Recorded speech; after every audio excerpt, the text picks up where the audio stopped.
Hello, and welcome to another installment of FIT Talks, the oral history program of the Fashion Institute of Technology, one of 64 campuses of the State University of New York. I'm James Ferguson, a Special Collections and College Archives Associate. We're coming to you today from the FIT campus on West 27th Street and 7th Avenue in Manhattan. It is May 28th, 2025, and the time is 1:30 p.m. Eastern Time. I have the privilege to be joined today by Robert Fornshell, Project Manager for the Division of Information Technology. Welcome to the program, Rob. Thank you very much. Thank you for participating. Pleasure to be here. Thank you for having me. All right. First, just for context, would you please tell us a little about your childhood and upbringing? Sure, happy to. I was born in Danbury, Connecticut. I'm 66 years old. Born in 1958. I grew up in Danbury. My dad was an orthopedic surgeon. My mom was a homemaker at the time, or a stay-at-home mom. I have two brothers. I'm the middle brother, and I attended schools in Danbury and ended up working in that area for a while until I came to FIT, and I met my wife just as I was starting at FIT. So we got married the same year that I joined FIT. Wow. And I've been here since that time, and started out here in the media services department, and then and sort of transitioned into project management. But my had a great childhood growing up in Connecticut. My folks were we had a lot of fun. We enjoyed our life up there, and I think it was happy childhood for me generally. Yeah. Nice. What did you want to be when you grew up? When thinking about a career, I got interested in visual, well, really in video and television, as I was sort of ending my high school, kind of tenure. I did a project where I did a senior project working with a local television station as an intern, and that just really got me very interested in that technology, the technology of television. I found myself really drawn to it. So that's where I decided, hey, I think I want to start a career in broadcasting, or at least in the production end of broadcasting. And so I envisioned, working for a network or doing something in that field. And so I did pursue that. I pursued that in college, and did find work in that area, following graduation, and working in that field in various different capacities. I worked for broadcast television stations, some cable stations. I did some industrial kind of video stuff. Mm-hmm. I was freelance for a while, and then ended up here at FIT, hired into the media department, supervising the video studio over here in the Pomerantz building at the time, where there was a full broadcast studio, if you remember. I don't know if you remember or got a chance to see it, but I was hired initially to sort of manage that area, and then not long after, Lee White, who actually hired me at the time, decided to retire, take an early retirement, and he was running media services at the time, and he said, I'd like you to step in and take over that role. So a few years after I got here, I ended up managing the media department, and that's kind of where it all went from there. All right. Yeah. What was your formal or informal education? Yeah. So high school, I have a Bachelor of Science in television radio from Ithaca College. That's where I attended Ithaca's their communications program, which was at the time it was one of the better ones that I researched, and I was happy to be able to be able to get into that program. And that's my college education. Since that time, I did take some project management. I've gotten some certifications in project management since I transitioned into that role. But my formal education ended with college. Nice. Yeah. Okay. And you mentioned a few of them, but what was your first job? Oh, I had a variety of jobs. I started out working in a local television station. I was a news cameraman. I rode around in a van and shot video accidents and fires and interviews, and Right. we did sports, and we did all kinds of things. So it was a lot of fun. It was an enjoyable job. Didn't pay a lot, but it was a lot of fun. And then I kind of worked around in that area for a while. I from there, I moved into a role working in a training role at a corporation in Danbury, Ethan Allen Corporation, which is a furniture manufacturer. But they had a program where to train their salespeople, and so they had a whole department that did that, and we produced videos for that. So that was really my role, was to help produce those videos there. And then I did some freelance work. I was a freelance tape editor for a while, shooting, or a camera person. I would shoot and edit for a variety of a lot of training, a lot of corporate stuff. It sort of varied. And then I was back and forth working at a couple different television stations, cable TV stations that are in the area up there, as a production manager, running a studio, overseeing commercial production, that sort of thing, until I saw the opportunity here at the Fashion Institute. So. Well, related to that, how did you decide on your career, or how did it decide on you? Yeah, I think for me it just evolved. Again, I love the industry of television, and I found the technical side of it pretty fascinating. I just enjoyed the whole process of what it goes into doing a production. From everything from getting it ready to putting it all together, lighting and sound and everything that goes into doing videotape or any kind of production. And I just found that process pretty fascinating, and so I just continued to want to continue going forward with that.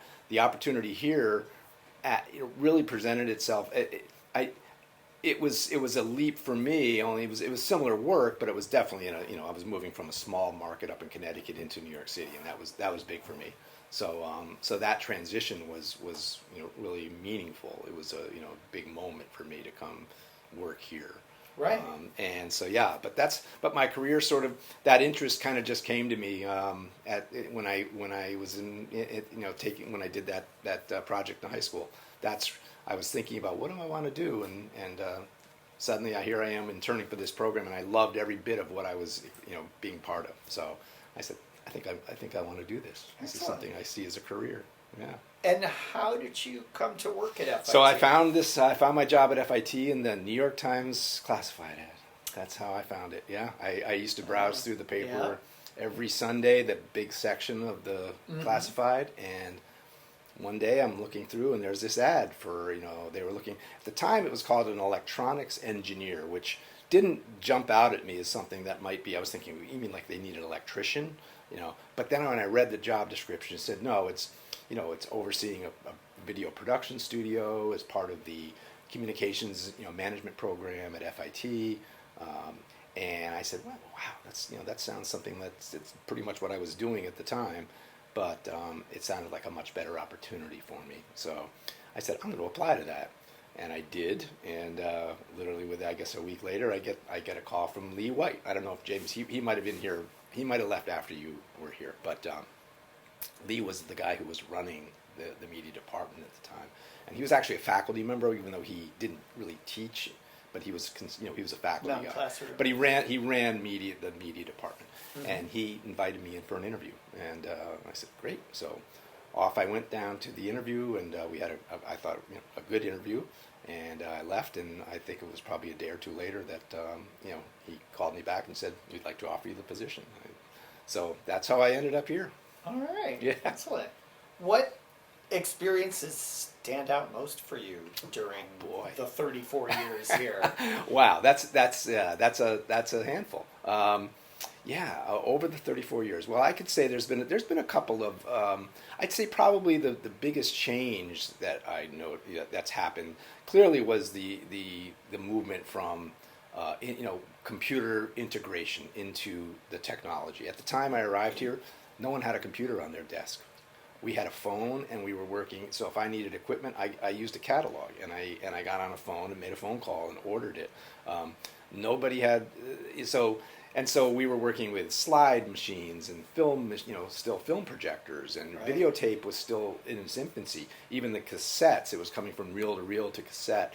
That was all still in transition. So I'd say the incredible change in technology in a short period of time, because that was computers. Once computer and digital world started to integrate into the analog world of video, that changed everything completely. So I'd say that was the biggest change that happened over the course of my time here, is how quickly that happened. You know, in 34 years, that's very minuscule if you look at, you know, a long timeline. For me, it took time, but it happened quickly. But many things. I mean, you know, over the course of the time here, wow, I think in a lot of the classroom, we tried to be really innovative and proactive when it came to providing services to the classroom. So, you know, things like we were trying to figure out what's a better way to service the faculty, so that, you know, they were wheeling equipment down the hall. How do we get away from that? How do we make it easier? So we researched and found that this content delivery system. It was old. It was all done with videotapes, but you know, we had monitors hung in the classroom, so that a faculty member wanting to play a video for the class, instead of having to wheel something into their room and set it all up and play it, they could have it all ready to go, and it was delivered, you know, remotely from our office, you know, through wires, but into a television that was mounted in there, and it was all done via it was all remote, and they could order it up. It was quite a system at the time, and it worked. It had its issues. I think the design had some challenges at the end, so we ended up having to modify it. But it was a big change. So those kind of things I found just really interesting, to be able to introduce new technology, new ways to, you know, to support the faculty in the classroom in that way. So that's been great. And then, you know, there was, of course, transitioning into project management, which was totally different from what I was doing in media. Right. And, you know, that happened just out of it just happened. I was doing some work with the help desk here, and they asked me. This is when one of our new CIOs came in, and he wanted to launch a project management office, and he said, "Would you help get that going? I think you may have some time to do that." And I said, "Yeah." He said, "Just part time. Would you help kind of get that office started?" And I don't know if you know Noreen from you know, my department, but she was brought in to sort of launch that, and I was going to help her. And I quickly found that I really enjoyed that work. And as we started to get the project management up and running, I said, I think I want to transition into this and do this. And they were very receptive to that, and they said, sure, let's go. And so I did. I took some certification classes in project management, and really started to learn kind of understand what the role of a project manager was, and really embraced it and started going forward. And since that time, I've worked on, you know, I think I've been doing it 15 years in that role alone, pretty close to the same amount of time in the media department. Right. And we've done many large projects. I think that the largest one for me was when we moved the data center. I don't know if you were here 3-4 years ago now. It might have been almost 5. Where we actually had to uproot the entire data center that was in the Feldman and move it over and completely disassemble it and reassemble it in an alumni hall and put it all back together again. And we had to do it in a weekend. What? That was Wow. a huge project, James. I don't know. Yeah, I'm not sure you remember that. Yeah, well, I'm glad you don't, because it didn't impact you too bad. Because it was gigantic, and I managed that project. So for me, that was probably the biggest milestone project I ever worked on, was that, because it was the most challenging. I remember it being a lot of anxiety, you know, trying to make sure that everything came up again Monday morning, especially the critical systems here that had to be online. Right. You know? So that was a giant project. And then since then, you know, other plenty large projects. I'm working on the new building that's going up, and seeing that coming into fruition is going to be great once we're inside there. And lots of infrastructure all over the campus. That's really what I've been involved in, seeing, you know, helping put in, you know, support infrastructure on the IT side for new renovated spaces and stuff, and seeing all the technology that's going to help support the teaching and learning. So Yeah. it's been a great and very interesting time. Yeah, Yeah, definitely. absolutely. And plenty of changes. Plenty of changes, yes. Which person would you say has had the most positive influence on your life, and what did they say or do to influence you? I have to be my father.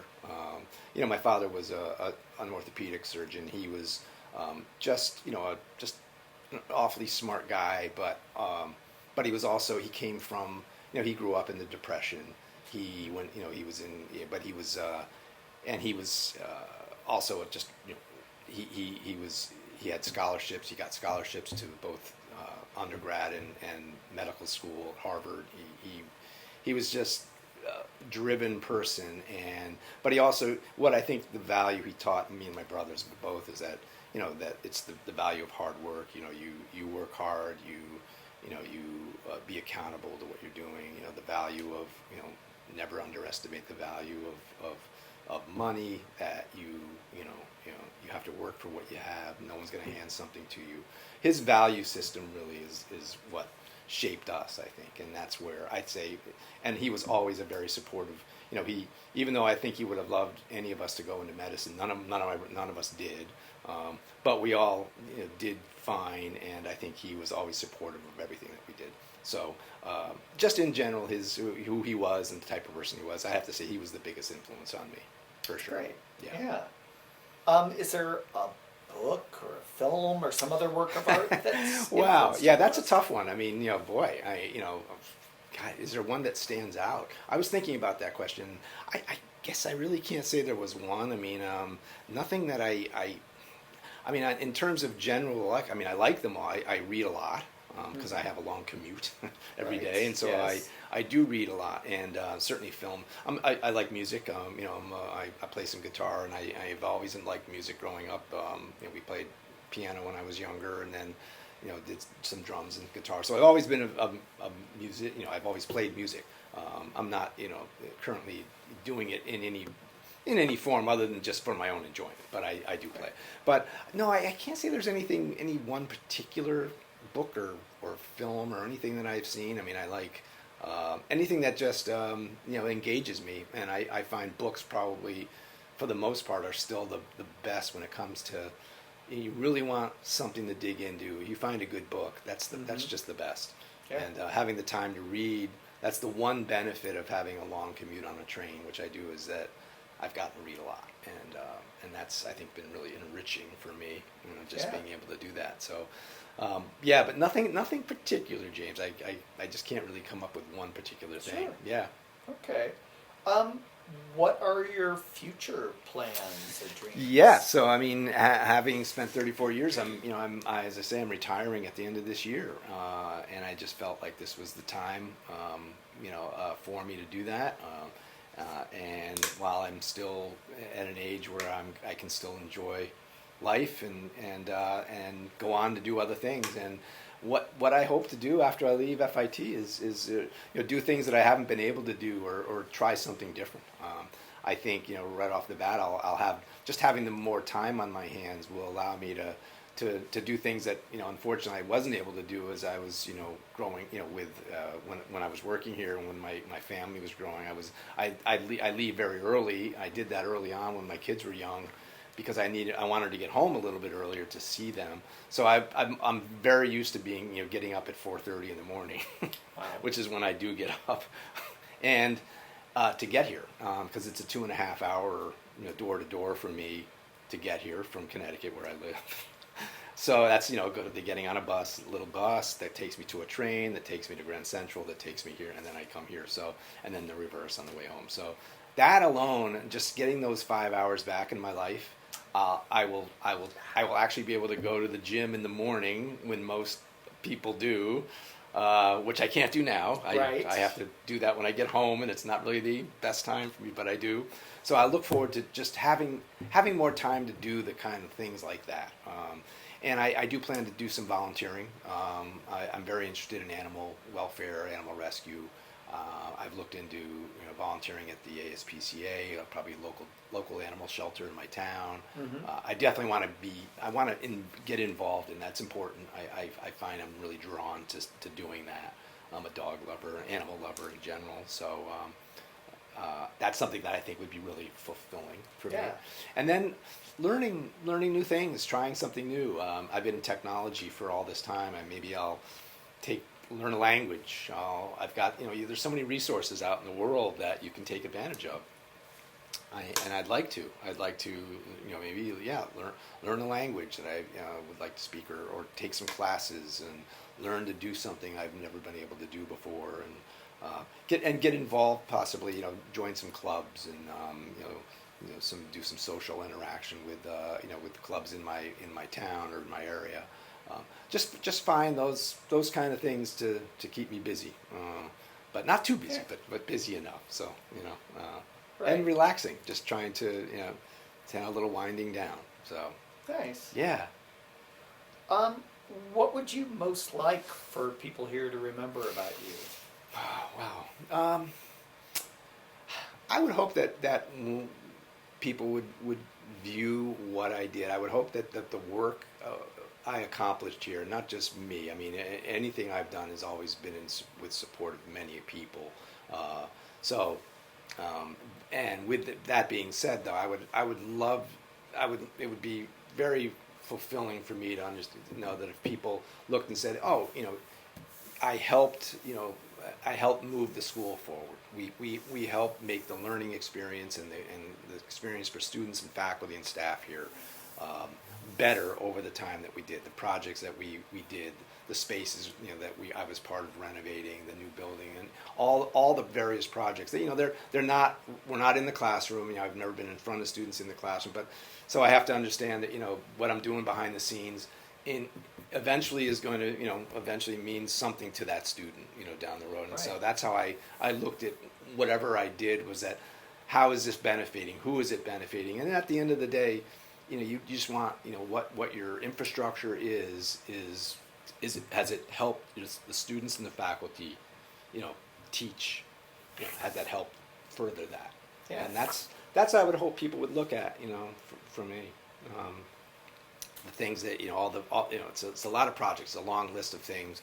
Any one particular thing you could point out, but I would just say that that whatever I did, the projects I were involved, they were successful, hopefully, and I think by and large they have been, because we've got a good team of people that I've over the years worked with, and that we made the school a better place for everybody, and I think that would be the legacy I would hope that I would have. That's what that would make me feel good. That's Yeah. terrific. And finally, is there any question that I didn't ask Oh, that wow. you should have? No, I think you asked it well. I mean, I would say this, I think some of I've been thinking about, FIT and what it's meant for me over 34 years and how it's changed. And I think, that culturally it's really interesting. In the beginning, I will say that, anything, you have to understand it. There's going to be change over that period of time. I think when I first started here, the atmosphere here at FIT was, it's become a little bit more corporate. I think most people will look at it that way, and I think that's true. I think that's true of because as you grow and evolve, certain things are not going to stay the same. I think it felt more like family oriented back in the day when we used to do bring your kid to work day, and there was a lot more of that, and I don't know that that's still going on now. My kids are grown, so I don't know. I haven't done it in a long time, but it seemed like there was more of a family atmosphere here when I first started. I'll just say that. Doesn't mean that that's a good or a bad thing. I'm just saying that's I've seen those changes over the years, so it's evolved, and I think that's but it's and so that culturally, I think that I've seen a shift in what it's been since then. But again, I would have to say that I look back and I have no regrets about my career here. It's been a good one, and and I've met and worked with lots of great people. So at the end, it's been a good thing for me. So Excellent. yeah, absolutely. All right. Well, thank you. Well, thank you. I appreciate the time, James. Thank you.